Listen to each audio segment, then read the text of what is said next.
Hey friends, இந்த வீடியோல நம்ம எதை பத்தி பார்க்க போறோம்னா போஸ்ட் ஆபீஸ்ல இருக்கக்கூடிய சேமிப்பு திட்டங்கள் பத்தின தகவல் எல்லாமே நமக்கு மேக்ஸிமம் தெரிஞ்சிருக்கும். ஆனா போஸ்ட் ஆபீஸ்ல இருக்கக்கூடிய சர்வீசஸ்ல ஒரு சில ஹிடன் சார்ஜஸ் இருக்கு. ஸோ அதை பத்தின இன்ஃபர்மேஷன் தான் இந்த வீடியோல பார்க்க போறோம். ஸோ இந்த தகவல் நீங்க நிறைய பேருக்கு ஷேர் பண்ணி விடுங்க. ஸோ ஃபர்ஸ்ட் ஒன் பார்த்தீங்கன்னா issue of duplicate passbook. So இப்போ உங்களுடைய அந்த சேவிங்ஸ் பாஸ்புக்காக இருக்கட்டும், இல்லை ஒரு பிபிஎஃப் பாஸ்புக்காக இருக்கட்டும், எந்த ஒரு அக்கௌண்ட்னுடைய பாஸ்புக் உங்களுக்கு புதுசாக ஒரு டூப்ளிகேட்டாக இஷ்யூ பண்ணுறாங்க அப்படின்னா அதுக்கான அமௌண்ட் 50 ரூபா நீங்கள் கட்டினா மட்டும்தான் உங்களுக்கான டூப்ளிகேட் பாஸ்புக் கொடுப்பாங்க. அண்ட் ரெண்டாவதா issue of statement of account or deposit receipt ₹20 in each case அப்படின்னு சொல்லியிருக்காங்க. இப்போ ஒரு சில அக்கௌண்ட்டுக்கு இப்போ உதாரணத்துக்கு உங்களுடைய சேவிங்ஸ் பேங்க் அக்கௌண்ட்டே எடுத்துக்கலாம். போஸ்ட் ஆஃபீஸில் சொல்கிறேன். போஸ்ட் ஆஃபீஸில் உங்களுடைய சேவிங்ஸ் பேங்க் அக்கௌண்ட்டுக்கான ஸ்டேட்மெண்ட் வேணும், அல்லது அந்த சேவிங்ஸ் பேங்க் அக்கௌண்ட்டில் அமௌண்ட் டெபாசிட் பண்ணதுக்கான ரிசிப்ட் வேணும் அப்படின்னா 20 ரூபா நீங்கள் சார்ஜஸ் பே பண்ணணும். ஸோ அது பே பண்ணால் மட்டும்தான் போஸ்ட் ஆஃபீஸில் உங்களுக்கு பிரிண்ட் அவுட் எடுத்து கொடுப்பாங்க. அண்ட் மூணாவதாக பார்த்தீங்கன்னா issue of passbook in lieu of lost or mutilated certificate, அதுக்கு ₹10 per ரெஜிஸ்ட்ரேஷன் அப்படின்னு சொல்லியிருக்காங்க. அதாவது இப்போ உங்களுடைய பாஸ்புக் தொலைஞ்சு போயிருச்சு, அல்லது உங்களுக்கு ஒரு என்எஸ்சி பாண்ட் கொடுத்துருக்குறாங்க, எதனா ஒரு பாண்ட் சர்டிஃபிகேட் கொடுத்துருக்காங்க, அந்த சர்டிஃபிகேட் கிழிஞ்சு போச்சு அப்படின்னாலும் நீங்கள் ஒரு ரெஜிஸ்ட்ரேஷனுக்கு 10 ரூபா ஃபீஸ் பே பண்ணணும். இப்போ உதாரணத்துக்கு நான் சொல்கிறேன் கேளுங்க. இப்போ என்எஸ்சி பாண்ட் போட்டிருப்பீங்க. அப்போல்லாம் இப்போ தான் என்எஸ்சி பாண்டுக்கு முதற்கொண்டு எல்லாமே பாஸ்புக் கொடுக்குறாங்க. அப்போ எல்லாமே பார்த்தீங்கன்னா ஒரு பாண்டு ஷீட் சர்டிஃபிகேட் மாதிரி ஒன்று கொடுத்துருவாங்க இல்லையா? ஸோ அந்த சர்டிஃபிகேட் டேமேஜ் ஆயிடுச்சு, இல்லை தொலைச்சிட்டிங்க அப்படின்னா நீங்கள் 10 ரூபா ஃபீஸ் பே பண்ணணும் ஒரு பாண்டுக்கு. ஓகே.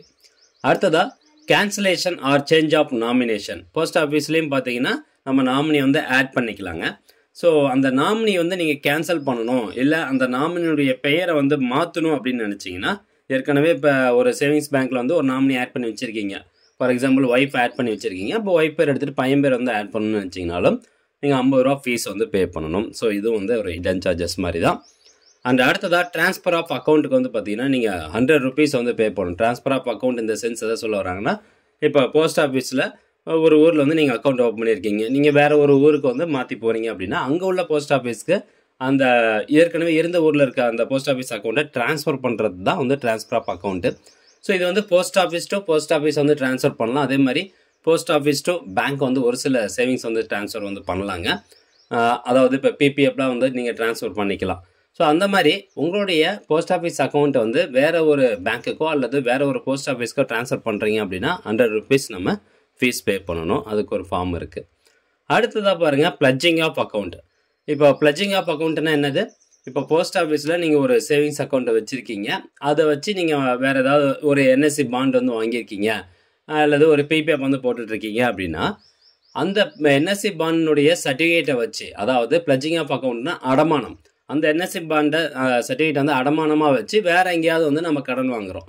ஸோ அந்த மாதிரி அடமானம் வைக்கிறோம் பார்த்தீங்களா? ஸோ அதுக்கு ₹100 சார்ஜஸ் பே பண்ணணும்.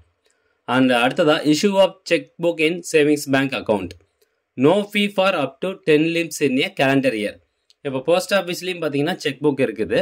ஸோ ஒரு கேலண்டர் இயரில், அதாவது 1 ஜனவரியிலிருந்து 31 டிசம்பர் வரைக்கும் நீங்கள் 10 லீஃப் 10 லீஃப் உள்ள செக் புக் ஃப்ரீயாக வாங்கிக்கலாம். அது முடிஞ்சு போச்சு, எனக்கு இன்னொரு செக் புக் வேணும் அப்படின்னா அதுக்கப்புறமா நீங்கள் எத்தனை செக் லீஃப் கேட்குறீங்களோ அதுக்கு ஒரு செக் லீஃப்க்கு ₹2 ஃபீஸ் பே பண்ணணும். இப்போ நீங்கள் 20 செக் லீஃப் கேட்குறீங்கன்னா ₹40 ஃபீஸ் பே பண்ணணும். அடுத்ததாக பாருங்கள் charges on dishonour of cheque அப்படின்னு கொடுத்துருக்குறாங்க. அதாவது இப்போ செக் லீஃப் நீங்கள் கிளிக்கிறீங்க, இல்லை செக் லீஃப் ஃபில் பண்ணி கொடுக்குறீங்க, அது பவுன்ஸ் ஆகுது அப்படின்னா, ஸோ இந்த மாதிரி மரியாதை இல்லாமல் அந்த செக் லீஃப் நம்ம யூஸ் பண்ணுறோம் அப்படின்னா அதுக்கு ₹100 சார்ஜஸ் பே பண்ணணும் அப்படின்னு சொல்லியிருக்காங்க. ஸோ இது போக மேலே உள்ள சார்ஜஸ் கூட டேக்ஸும் அப்ளிகபிள் ஆகும் அந்த அபவ் சர்வீஸ் சார்ஜஸ் அப்படின்னு சொல்லியிருக்காங்க. ஸோ டேக்ஸும் பார்த்தீங்கன்னா இதில் அப்ளிகபிளில் இருக்குது. ஸோ ஃப்ரெண்ட்ஸ், இந்த இன்ஃபர்மேஷன் கண்டிப்பாக உங்களுக்கு யூஸ்ஃபுல்லாக இருக்கும் அப்படின்னு நினைக்கிறேன். மீண்டும் அடுத்த ஒரு நல்ல பதிவில் சந்திக்கலாம். முடிஞ்ச அளவுக்கு இந்த தகவல் நிறைய பேர் ஷேர் பண்ணுங்கள். நன்றி, வணக்கம்.